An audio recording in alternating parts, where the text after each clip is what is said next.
Amis de la scrapitude, bonjour. Aujourd'hui, on va faire une petite carte que j'ai vue sur Pinterest, je crois, et qui m'a bien inspirée. Donc, on va faire ça avec deux plaques d'embossage, enfin, ou deux classeurs d'embossage, selon le terme que vous utilisez. Et on va aussi faire ça avec les feuilles de velours rouge qui sont au catalogue de Noël de Stampin' Up. Et ce sont des feuilles pour Noël, mais moi je vais les utiliser autrement et elles sont vraiment très belles, je vous les conseille. On y va!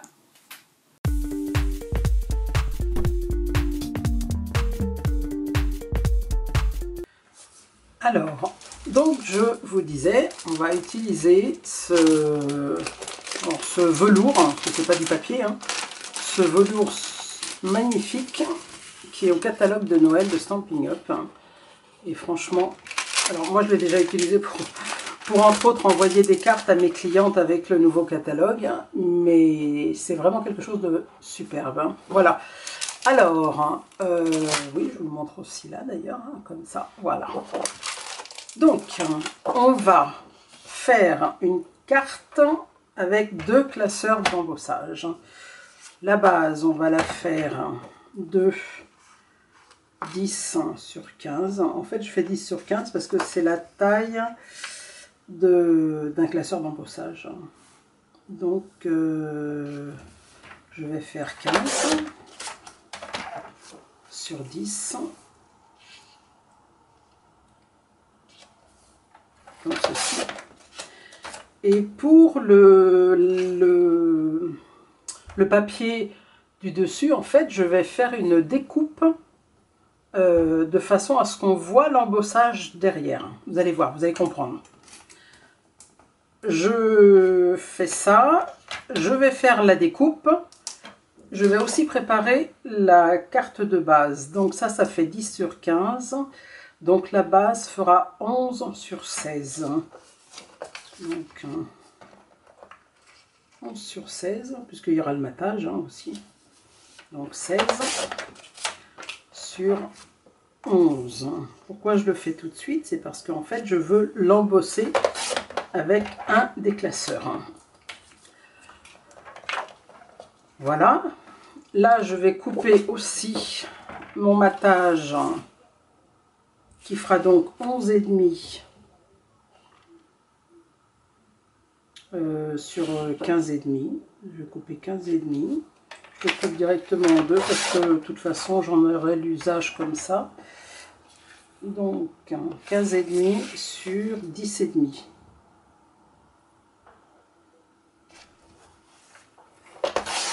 Je réfléchis. Donc ça me fait comme ça. Il me faut... Ah oui, c'est deux supports d'ailleurs qu'il me faut. J'en prends une autre juste derrière moi. J'en refais une autre. En fait, c'est deux de 10 sur 15 qu'il faut, puisqu'on va mater deux fois. Donc, 15. La taille des classeurs d'embossage, je vous le redis.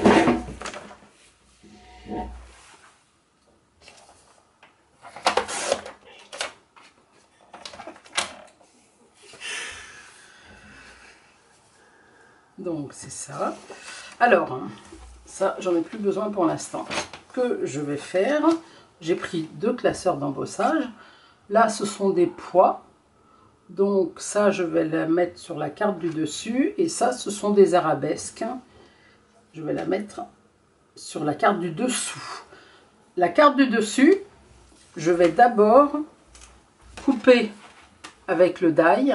Parce que si je le fais après avoir embossé, j'ai peur que ça écrase l'embossage. Donc, je centre.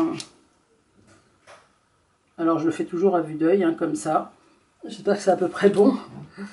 Je mets du scotch repositionnable. Et je vais à ma machine. Je vous abandonne 2 minutes. Alors, je fais mon découpage. Voilà, j'enlève. Donc moi, le scotch repositionnable, je le conserve parce que Je peux le réutiliser pour un autre découpage. Donc j'enlève délicatement, comme ceci. Ça, je le garde, hein, parce que ça peut faire un fond d'étiquette, un fond de ce qu'on veut, un fond de mention, peu importe. Hein. L'étiquette est jolie, voilà. Ça servira pour autre chose. Je le mets de côté, ainsi que le die dont je n'ai plus besoin. Et en revanche, ça, je vais le mettre dans le classeur d'embossage, à nouveau. Enfin, à nouveau, non, c'est la première fois que je le mets.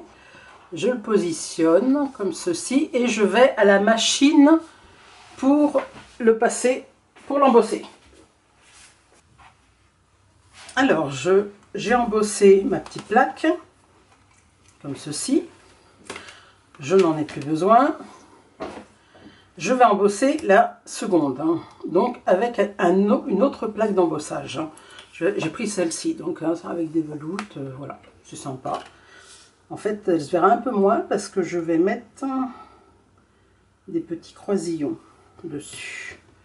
Voilà, je vais à la machine et je reviens. Alors, j'ai embossé la deuxième plaque. Voilà. Voilà ce que ça donne. Je vous le montre aussi ici. Voilà ce que ça donne. Et donc, ce que je veux faire ça, mettre ça comme ceci. Sauf que là, je vais mettre des croisillons. Alors, je fais en fait monochrome pour la base de la carte. Et après, je mettrai des petites fleurs avec ça, avec ce velours-là rouge. Donc, on va faire du rouge et blanc. Je vais mettre des croisillons. Pour mettre des croisillons, en fait, je vais découper au massicot des bandes de 0,5 cm. Ça va être la partie la plus longue. Et c'est ce qui rendra la carte plus jolie, en fait. Enfin, à mon goût, hein. Enfin, quand je l'ai vu comme ça, moi, sur Pinterest, Pinterest, je crois. Je l'ai trouvé vraiment joli.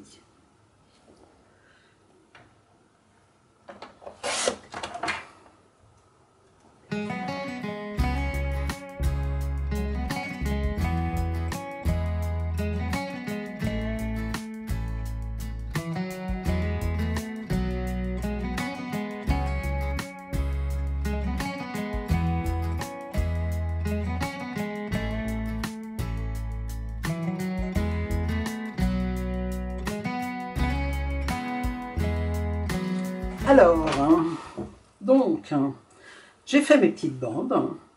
Je ne les ai pas comptées, hein, donc on verra à l'usage s'il y en a assez ou pas. Déjà, il y en a une qui est tombée, non, voilà. Donc, 0,5 cm, d'accord, hein. La largeur, c'était le restant de mes cartes, en fait. Alors, moi, je prends ça pour les croisillons, parce que comme ça va me permettre de les faire à peu près droit. Parce que c'est pas évident de mettre des... En fait, ce que je veux faire, c'est que je veux faire des croisillons sur tout l'espace que j'ai détouré, là. Je veux les mettre en biais, hein, c'est pas une prison non plus, je vais pas les mettre verticales. Donc, je veux les mettre en biais dans un sens et en biais dans l'autre et les tresser, en fait. Hein. Voilà. Donc, je prends ma base de carte à l'envers puisque je vais coller à cet endroit-là. D'accord? Donc, je la pose à l'envers sur ma base de plaque là, qui va m'aider grâce à ces lignes qui sont à 1 cm d'espacement. Donc moi, je prends la référence là, en fait, enfin la base là, pour me positionner. Donc je vois à peu près ici et ici, pour que ça se retrouve au milieu. Je scotche à nouveau, en haut et en bas, pour pouvoir maintenir ma carte le temps de positionner les croisillons. Je vais mettre un bout aussi sur le côté là et sur l'autre côté comme ceci. Et maintenant, je vais prendre la colle. Et en fait, je vais positionner, alors par rapport au carré, là, je vais le faire à 1,5 cm. C'est-à-dire que je vais démarrer, par exemple, ici sur ce trait-là. Et le deuxième, je vais démarrer ici sur ce trait-là. Et le deuxième, je le mettrai au milieu à 1,5 cm. Le troisième sur le trait. Le quatrième, 1,5 cm. Donc, je vais mettre tous ceux dans le même sens.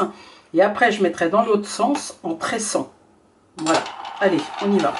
C'est un peu fastidieux et un peu long, mais le résultat est joli. Allez, on y va.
Alors là, je vais couper les parties qui sont trop grandes et qui dépassent, et qui éventuellement pourront peut-être me servir pour ce sens-là.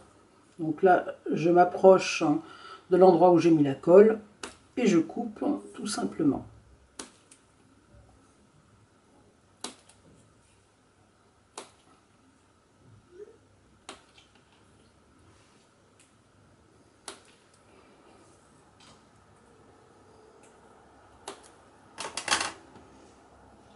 Comme cela. Je vais reprendre ce grand bout là, il me reste ça. Si besoin est, je reprendrai un autre bout et je continue donc dans l'autre sens, mais en tressant, c'est-à-dire une fois en dessous, une fois au-dessus. On y va.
Donc vous voyez, c'est un peu fastidieux, mais cela dit, ça rendra très joli. Donc je réexplique, hein, je laisse en gros 1,5 cm, c'est-à-dire un carreau et demi en fait. Et à chaque bout, en fait, je mets un petit point de colle à chaque extrémité. Donc je passe d'abord ma petite bandelette, parce que je m'aide de ma pointe pour la passer une fois en dessous, une fois au-dessus, comme ceci. Je tire en fait, c'est plus facile de la glisser. Après je la décale légèrement, je mets mon petit point de colle à chaque extrémité et je ramène ma bandelette en suivant les traits de la plaque. Comme ça, ça me permet d'être droite à chaque fois. Et je continue.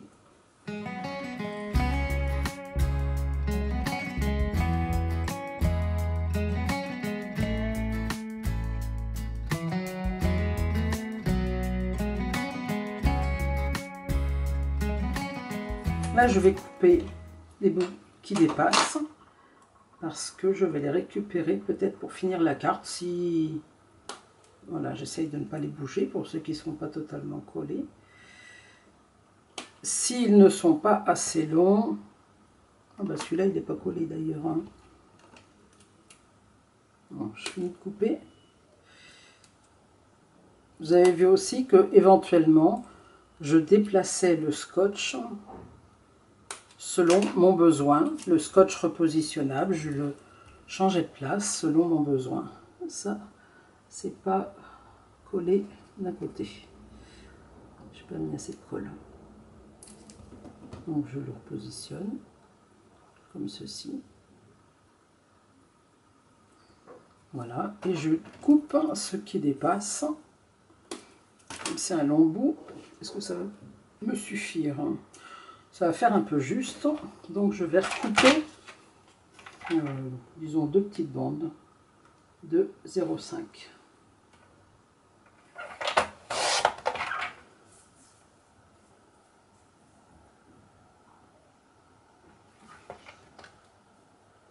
J'ai les doigts qui collent un peu.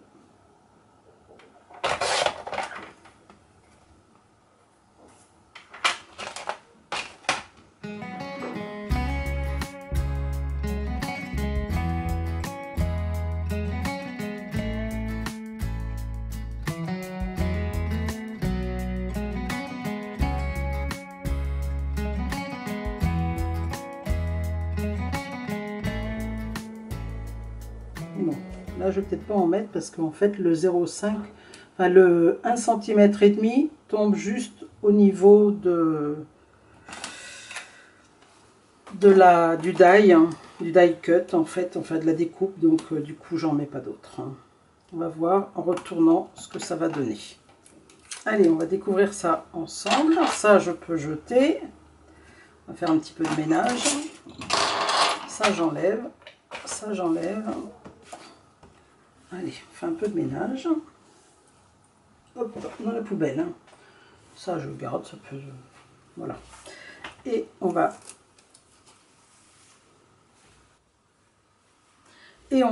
découvrir ce que ça donne. Alors, ça colle un petit peu tant que c'est pas totalement sec. Hein. Mais c'est pas gênant. On fait attention. De toute façon, ça va être collé sur l'autre partie. Et voilà. Donc, moi, je trouve ça très joli. Je vous montre comme ceci, en mettant, voilà, et on continue. Donc ça, j'en ai plus besoin, je l'enlève. Et en fait, comme je voulais que ce soit du monochrome, parce que je veux faire ressortir les fleurs après, ce que je vais faire, je vais mettre ma deuxième plaque, mon deuxième papier embossé, avec une autre plaque d'embossage.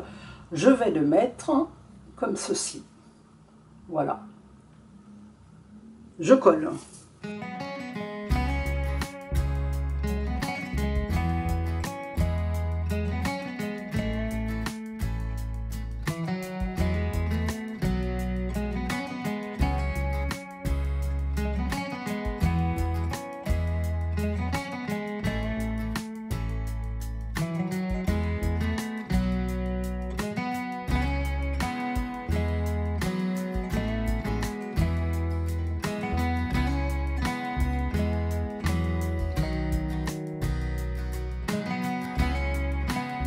Voilà, ça donne déjà ça.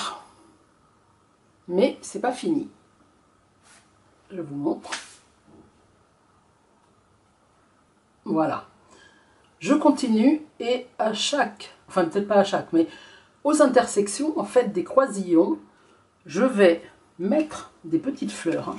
Alors pour ça, je ne vais pas utiliser mes grandes plaques parce que vous voyez que j'ai déjà utilisé la plus grosse partie. Donc je vais prendre des petits bouts qui me restent. Hein, et dedans, je vais faire des fleurs hein, avec une petite perfo fleur toute bête. Et j'y vais.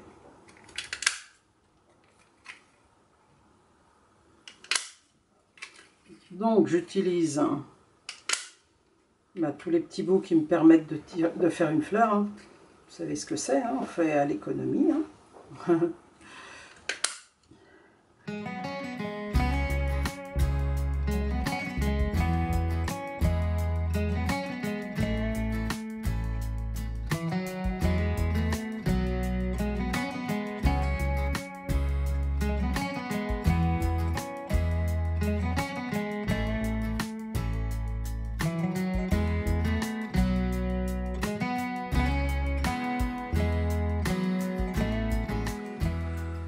Je pense que je vais peut-être en mettre une petite dernière par là. Et je vais m'arrêter là. Hop là. Peut-être ici. Voilà. Ouais, je vais m'arrêter là. Donc, je laisse ça. Et là, je colle.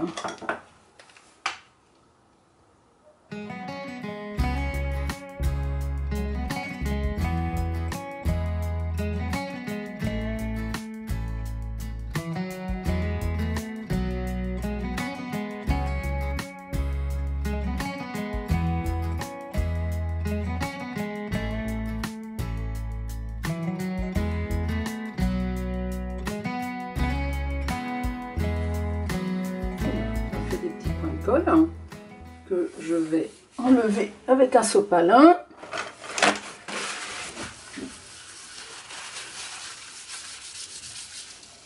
Et je vais mettre des petites perles pastel qu'on a chez Stampin' Up et que j'aime beaucoup au centre de chaque fleur.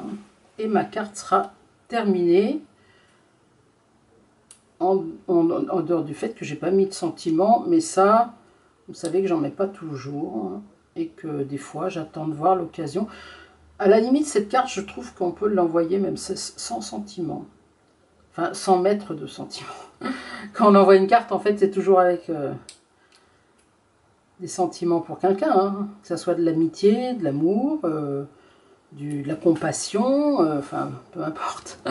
Bref, ce que je veux dire, c'est que je ne vais pas forcément mettre sur cette carte un petit sentiment, parce que je trouve qu'elle elle se suffit à elle-même et que parfois on peut aussi mettre à l'intérieur le pourquoi on envoie cette petite carte. Voilà, et je trouve qu'à la limite, mettre un sentiment, ce serait presque gâcher la carte, parce que voilà, elle est terminée. Et je la trouve vraiment très jolie. Je vous montre comme ceci. Voilà.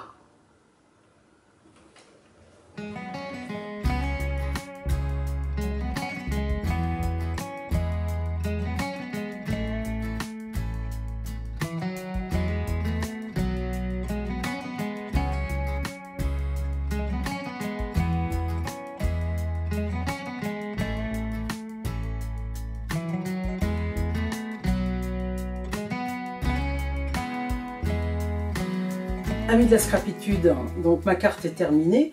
Vous voyez, c'est quand même plus joli d'avoir embossé la carte de fond qu'on voit à travers les petits croisillons. Ça fait nettement plus joli, je trouve, qu'une carte toute blanche ou une autre carte de couleur. Moi, c'était vraiment le choix que j'avais fait de faire blanc et rouge. Voilà, personnellement, je la trouve très jolie. Voilà. Si cette carte vous a plu, n'oubliez pas de liker, de commenter, de partager, de montrer les vôtres, parce que j'espère que vous en ferez dans d'autres couleurs et que vous me les montrerez. N'oubliez pas de les poster éventuellement, de poster les photos sur ma page Facebook Scrapitude. Et puis voilà, bah, je vous dis à bientôt et je vous fais des gros bisous.